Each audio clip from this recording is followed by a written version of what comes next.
Bom dia, Daniel. Bem-vindo ao Patrulha RB, a Rádio Barreiras.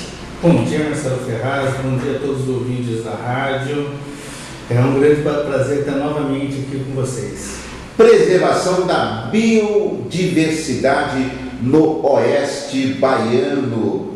Antes de entrar novamente nisso, a Bioeste, a função da Bioeste, um pouquinho, falar sobre a Bioeste. A Bioeste é uma ONG que está aqui na região Oeste, que opera desde 2002.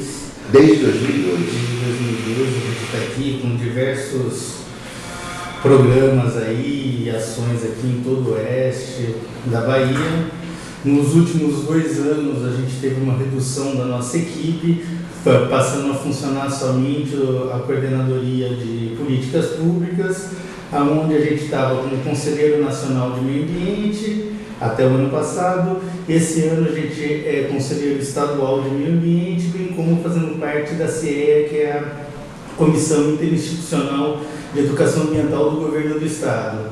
Então a gente está hoje mesmo fazendo muita política pública, tanto para a região Oeste como para todo o Estado, uma vez que a gente tem cadeira representando a região Oeste no Conselho Estadual de Meio Ambiente. Quer dizer, é uma forma da Bioeste participar efetivamente das questões políticas ambientais, né? Que não adianta você só fazer o movimento, é preciso você ter cadeiras lá dentro para poder, pelo menos, ser ouvido, né? Exatamente, né?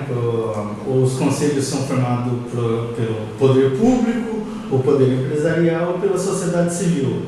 A gente, representando a sociedade civil, tentamos trazer para essa linha de política pública ambiental o anseio da sociedade civil como um todo para a preservação do meio ambiente em todo o estado. Biodiversidade do Oeste Baiano. Nós temos uma biodiversidade muito boa. Como é que é essa questão de preservação da biodiversidade nossa? Bom, a gente está aqui, né? Nosso bioma aqui é Cerrado. O Cerrado é considerado como uma das principais savanas do mundo, né? E muito rica mesmo em biodiversidade. A gente assim é muito rico. Em 2006 teve uma pesquisa da UNB de Brasília aqui, que pegou parte aqui de Formosa do Rio Preto. Eles vieram do Jalapão até a Formosa do Rio Preto. Para você ter uma ideia como que é a biodiversidade, em 2 semanas de pesquisa, mais de 12 novas espécies entre flora e fauna foram identificadas, né? Como o lagarto sem pata e algumas plantas que foram identificadas que não se conhecia ainda. Então, assim, 2 semanas, pesquisadores identificaram isso, para você ter uma noção da biodiversidade nossa aqui. É um dado interessante, Daniel. Nós temos, por exemplo, Cerrado, essa grandiosidade de biodiversidade, mas os olhos do país só Amazonas. É como diz uma frase de um ambientalista, que ele define o Cerrado de uma maneira que eu acho fenomenal. O Cerrado é a Amazônia de ponta cabeça. Ou seja, a gente só vê as raízes das árvores, né? Porque as árvores são secas. Mas a biodiversidade é tão quanto a da Amazônia ou mesmo da Mata Atlântica, que são essas florestas bonitas que a gente vê e tal. Quer dizer, isso é que chama a atenção com relação Cerrado à Amazônia. Estou muito feliz nessa colocação, porque de cabeça para baixo você só vê as raízes, folhas secas, mas a biodiversidade é muito grande. E como é que está se trabalhando isso, nessa questão de preservação desses meio ambientes? Porque já que não tem os olhos muito fortes da mídia, lá na Amazônia, se você tirou algumas madeiras, todo mundo está em cima. No Cerrado, o trator vem quilômetros e quilômetros. A gente está numa região de agronegócio, né? E de megas fazendas, né? Quando você fala em fazenda em São Paulo de 1, 2, 5 hectares, a gente fala aqui em 15 mil, 20 mil, 70 mil hectares de fazenda, né? Então, a preservação aqui é necessária, né? O pessoal até para a sobrevivência do agronegócio. Com certeza, principalmente nos nossos aquíferos, das nossas águas aqui, que a gente é berço de muitas nascentes, né? Que até mesmo abastecem os rios da bacia amazônica, que nascem no Cerrado. e correm para lá. Então, assim, a importância da preservação dessa biodiversidade é enorme. Alguns proprietários rurais já estão com essa mentalidade, ainda mais os que vendem para fora do país, porque eles são obrigados a ter uma propriedade ecologicamente correta. E lá fora, os europeus, principalmente, não compram se não tiver alguma coisa com relação a essa preservação da sua área, né? Exatamente, né? Você tem Eles já acabaram com tudo lá. Já, você sobrevoa a área de Luiz Eduardo Magalhães, São Desidério, você vê que não foi respeitado o APP, não foi respeitado o reserva legal, mas isso é aquela questão histórica. Na década de 80, o governo nacional distribuiu verba para que fosse botado o cerrado no chão. Então, assim, né, aquelas coisas de políticas que vão acontecendo e que agora o pessoal já está um pouco mais conscientizado e estão tentando trabalhar para mudar um pouco isso. Nós temos, por exemplo, aqui a questão dos nossos rios, né, o Rio Grande ali na beira do cais, que é o pessoal que sempre faz um trabalho, tirando aquela sujeira. Tem como resgatar esses nossos rios ainda? Há tempo de se preservar. Eu já disse isso aqui há muitos anos atrás, eu já vi pessoas comentando, estudos mostram que se não houver uma ação forte de preservação, essa época agora do ano, você vai aqui no Rio Grande, na beira do cais, você já vê ilhas no meio do rio. Isso é muito perigoso, Daniel. Isso é a natureza já dizendo, já estou chegando ao meu limite. Quando eu parar, seca tudo. Eu estou aqui em Barreiras há 7 anos, mas já vi fotos e relatos que esse rio era bem mais alto do que é hoje. Aí você pega nessa época de seca ainda, piora um pouco mais, porque as águas abaixam mesmo, porque não chove nas cabeceiras, então o nível da água baixa, aparece as ilhas e tal, mas a preservação ela é perfeitamente possível, a reconstituição de tudo das matas ciliares é possível e lógico, a gente precisa urgentemente de uma campanha forte de conscientização dos nossos jovens que passam o final de semana sentado ali naquele cais e jogando garrafa para dentro do rio, lata de cerveja, lata de refrigerante, copos descartáveis, sacola com gelo ali, porque o nosso cais é a nossa praça de diversão do final de semana. É verdade, não temos. Não temos você tem que procurar um lazer. Então o lazer é ali.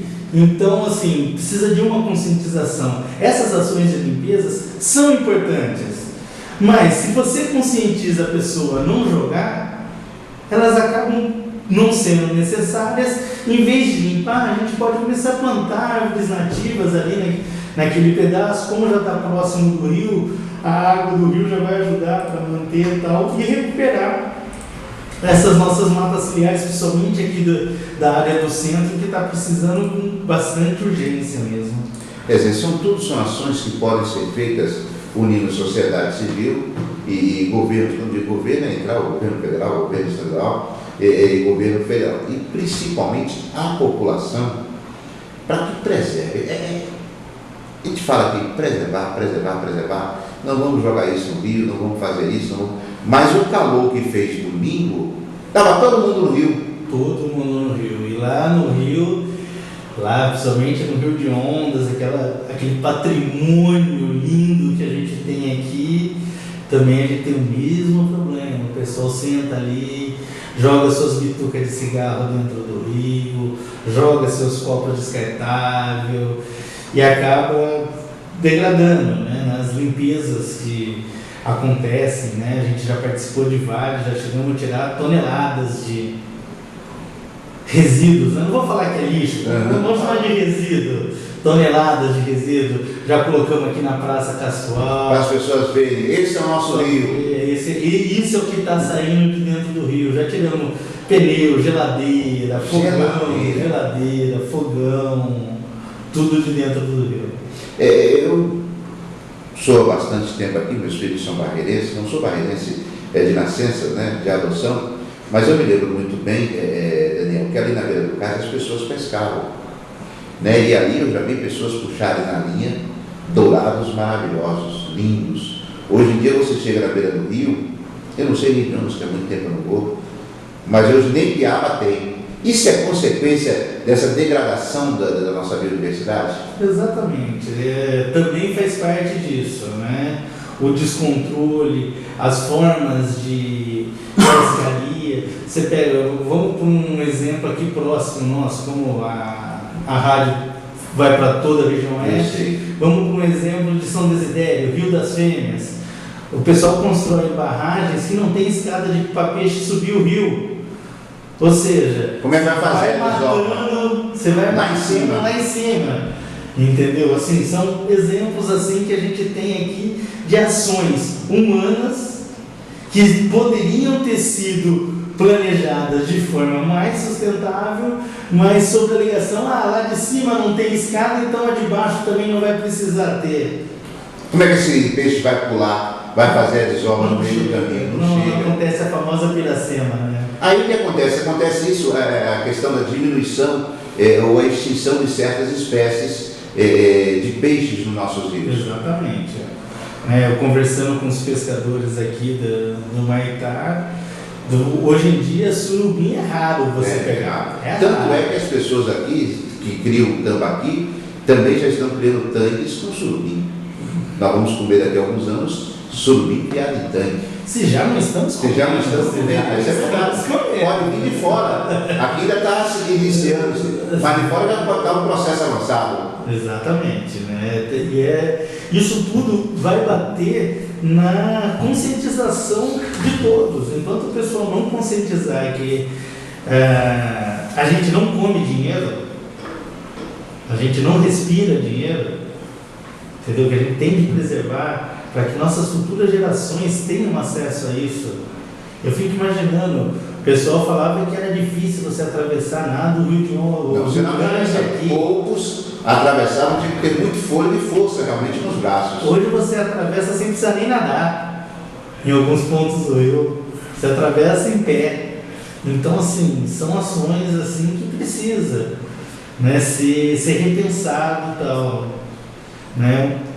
E, por exemplo, aí vem o trabalho de vocês, né? O trabalho da BOS junto aos órgãos públicos, né? Mostrando para eles, é claro que o discurso ecologicamente correto, eu me lembro do meu Ministério Moreno de Banco, que dizia que é os ecochatos, né? Mas os ecochatos estão mostrando, cada ano que se passa, a nossa realidade, e que se não for feito algo, daqui a pouco você não tem a agricultura, você não tem mais a piscicultura. Exatamente, né? A gente está com um problema sério ambiental que está explorando aqui agora, né? Há uns anos atrás se falaram do talho. Agora a Petrobras está furando poço de petróleo em Luiz Eduardo e provavelmente para extração de gás de xisto. A forma de extração desse gás pode comprometer em muito o nosso aquífero Urucuia.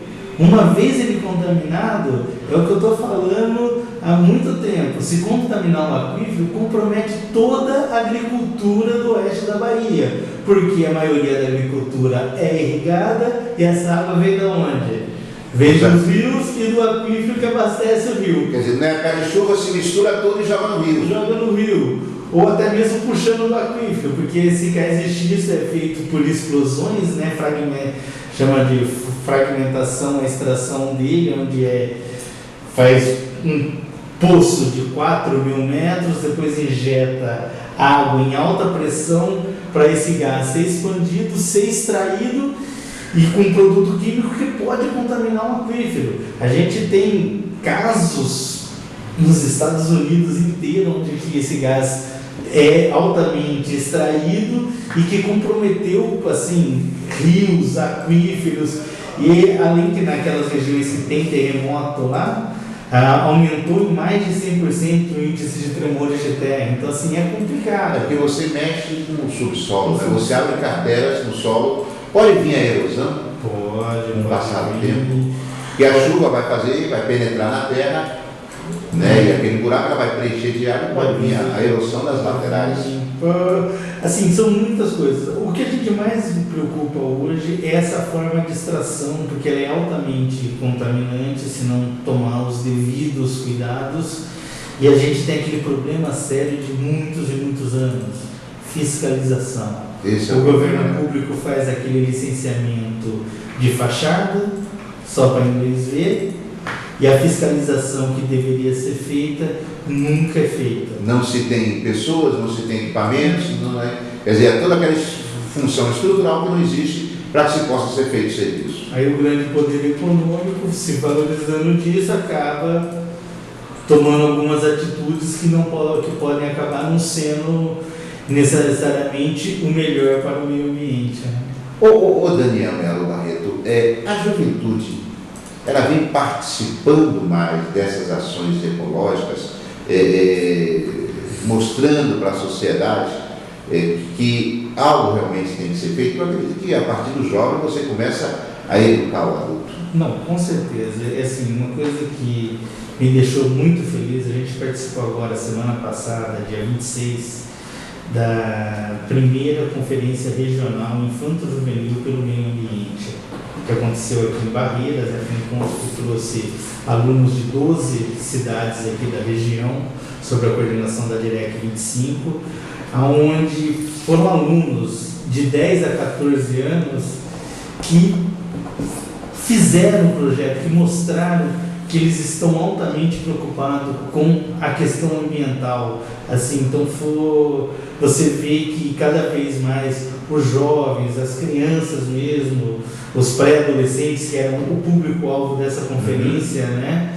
Você vê eles engajados, preocupados mesmo, fazendo projetos de preservação e tal, coisa assim de a gente que já está há alguns anos a mais na militando, assim, a gente vê que a gente está deixando alguma semente, entendeu? A gente vê que tem gente que vai estar levando à frente isso, que amanhã depois eu não estou mais aqui, mas tem pessoas que vão estar entrando para levantar essa bandeira, segurar essa bandeira. Obrigado pela participação conosco, Daniel Melo Barreto, coordenador da BioS. Eu que agradeço a todos e estamos sempre à disposição. Se quiser falar de meio ambiente, estamos aqui. Obrigado. Final do programa.